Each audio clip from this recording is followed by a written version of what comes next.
कविता अपने माता पिता की बहुत लाडली थी। 3 बड़े भाइयों की बहन थी। कोई भी चीज़ मांगने पर उसी वक्त सामने हाजिर हो जाती। पूरे घर में रौब था उसका। पूरे परिवार और नौकरों पर राजकुमारी की तरह हुक्म चलाती थी कविता। स्कूल में भी पूरा रौब था उसका। बड़े घर की लाडली जो थी वह। ऐसे ही उसने कॉलेज में दाखिला लिया। उसके ठाट बाट, बड़ी गाड़ी में आना जाना, हर दिन नया फैशन देखकर हर कोई उससे दोस्ती करना चाहता था। थोड़े ही दिनों में उसके बहुत से दोस्त बन गए। पूरे कॉलेज में उसकी अपनी ही एक पहचान थी। इन दिनों उसके घर एक रिश्ता आया। खानदानी लोग थे और पापा की पुरानी जान पहचान थी उनके साथ। कविता के साथ कोई जबरदस्ती नहीं थी, पर कविता ने फिर भी हाँ कर दी, क्योंकि वह अपने परिवार से बहुत प्यार करती थी। वह जानती थी कि वह लोग उसका अच्छा ही सोचेंगे। लड़के का नाम राज था। राज काफ़ी पढ़ा लिखा और समझदार लड़का था। ससुराल वाले भी बहुत अच्छे थे। ससुराल में कविता की जगह वैसी ही थी जैसी कि मायके में। कोई भी कार्य कविता की सलाह के बिना नहीं होता था। सबकी लाडली बहू बन गई थी वह। फिर उसके घर एक बेटे का जन्म हुआ। राहुल कविता को जान से प्यारा था। पोता पाकर ससुराल वाले तो फूले नहीं समाते थे। कविता कभी कभी सोचती कि उसकी किस्मत कितनी अच्छी है। उसका हर अपना उसे कितना प्यार करता है। चाहे जीवन में कैसा भी समय आए, मेरे अपने हमेशा मेरे साथ हैं, मैं कभी अकेली नहीं हो सकती। कितनी खुशकिस्मत हूँ मैं। पर शायद कविता की खुशियों को उसकी अपनी ही नज़र लग गई थी। एक दिन वह मायके जाने की जिद कर बैठी। राज को बहुत काम था, लेकिन वह फिर भी उसे ले गया। रास्ते में उनकी गाड़ी अन्य गाड़ी से टकरा गई। कविता, राज और राहुल बहुत बुरी तरह से जख्मी हो गए। काफ़ी दिनों के इलाज के बाद राज और राहुल तो ठीक हो गए, लेकिन कविता पूरी तरह ठीक ना हो सकी। सर पर चोट लगने के कारण वह अपनी आंखों की रोशनी खो बैठी। अब कविता की किस्मत जैसे उल्टे पांव चलने लगी। मायके वाले कुछ दिनों तक उसे मिलने आते रहे, फिर कभी कभार फ़ोन ही करके पूछ लेते कि अब कैसी हो। धीरे धीरे ये सिलसिला भी कम हो गया।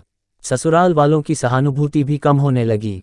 घर में किसी को पास बैठने के लिए कहती तो जवाब मिलता, बहुत काम है, अब तुम भी हाथ नहीं बंटा सकती। राज भी चिचिड़ा हो गया था। बस राहुल ही था उसके साथ, जिसके साथ हंसते खेलते उसका वक्त गुजरता। एक दिन कविता के हाथ से कुछ सामान गिर गया, जिसकी वजह से राहुल को हल्की सी चोट लग गई। कविता के सास ससुर ने राहुल को उससे अलग कर दिया कि कहीं उसके ना देखने की वजह से बच्चे का कोई नुकसान ना हो जाए। कविता अंदर से टूट चुकी थी। एक दिन उसने सबके सामने मायके जाने की इच्छा रखी तो राज उसे तुरंत मायके छोड़ आया, जैसे कि वह भी यही चाहता था। लेकिन राहुल को उसके साथ नहीं भेजा गया।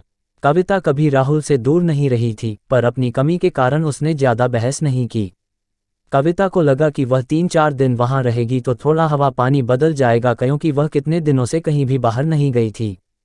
घर वाले भी इतने दिनों बाद उसे देखकर कितने खुश होंगे। कविता के घर पहुंचने पर सब लोग बहुत खुश हुए। खाने में सब कुछ कविता की पसंद का ही बना था। उसने अपने मम्मी पापा और भाई भाभीयों से दिल खोलकर बातें की। उनके छोटे छोटे बच्चे भी बुआ के साथ घुल मिल गए थे। रात को सोने के वक्त जब वह कपड़े बदलने लगी तो उसे पता चला कि उसका बैग तो बहुत भरा हुआ था।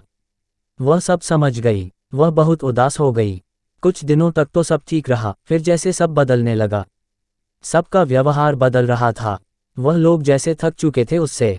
सब लोग घूमा फिरा कर पूछने लगे कि राज कब आ रहा है, उसे ले जाने। वह बहाना बना देती, जबकि वह जानती थी कि उस घर में अब उसके लिए कोई जगह नहीं। कविता से चलते वक्त कुछ ना कुछ नुकसान हो जाता। थोड़ी बहुत टोकाटाकी उसे सुनाई देती, वह टाल देती। एक दिन उसके हाथ से लगकर एक कीमती फूलदान टूट गया। छोटी भाभी ने बहुत हंगामा मचाया। कविता के माता पिता रोज रोज के झमेलों से तंग आ गए थे। उन्होंने राज को खुद से फ़ोन कर दिया। राज कविता को अपने घर ले गया। कविता को अपने परिवार वालों से ये उम्मीद ना थी। जिस कविता के कहे बिना घर में एक पत्ता भी नहीं हिलता था, उस घर के लिए वह बोझ बन चुकी थी। राज के साथ ससुराल आते वक्त वह बहुत खुश थी, क्योंकि वह अपने थी कि उस घर में अब उसके लिए कोई जगह नहीं। कविता से चलते वक्त कुछ ना कुछ नुकसान हो जाता। थोड़ी बहुत टोकाटाकी उसे सुनाई देती, वह टाल देती। एक दिन उसके हाथ से लगकर एक कीमती फूलदान टूट गया। छोटी भाभी ने बहुत हंगामा मचाया। कविता के माता पिता रोज रोज के झमेलों से तंग आ गए थे। उन्होंने राज को खुद से फ़ोन कर दिया। राज कविता को अपने घर ले गया। कविता को अपने परिवार वालों से ये उम्मीद ना थी। जिस कविता के कहे बिना घर में एक पत्ता भी नहीं हिलता था, उस घर के लिए वह बोझ बन चुकी थी। राज के साथ ससुराल आते वक्त वह बहुत खुश थी, क्योंकि वह अपने घर जा रही थी, अपने जिगर के टुकड़े राहुल के पास। परंतु यह खुशी भी कुछ पल की ही थी। सारा बंदोबस्त पहले ही किया हुआ था। कविता को सीधे ऊपर वाले कमरे में पहुंचा दिया गया। राहुल से दूर रहने की सख्त चेतावनी दी गई। एक कामवाली लता को उसकी जिम्मेदारी सौंपी गई, जो उसके खाने पहनने जैसी जरूरतों का ध्यान रखती। कविता ज्यादातर चुप ही रहती। कभी कभी कामवाली लता से थोड़ा बतिया लेती। उसके जरिए राहुल का पता चल जाता। सबकी लाडली बेटी और बहू सबके लिए लाडली से बोझ बन चुकी थी।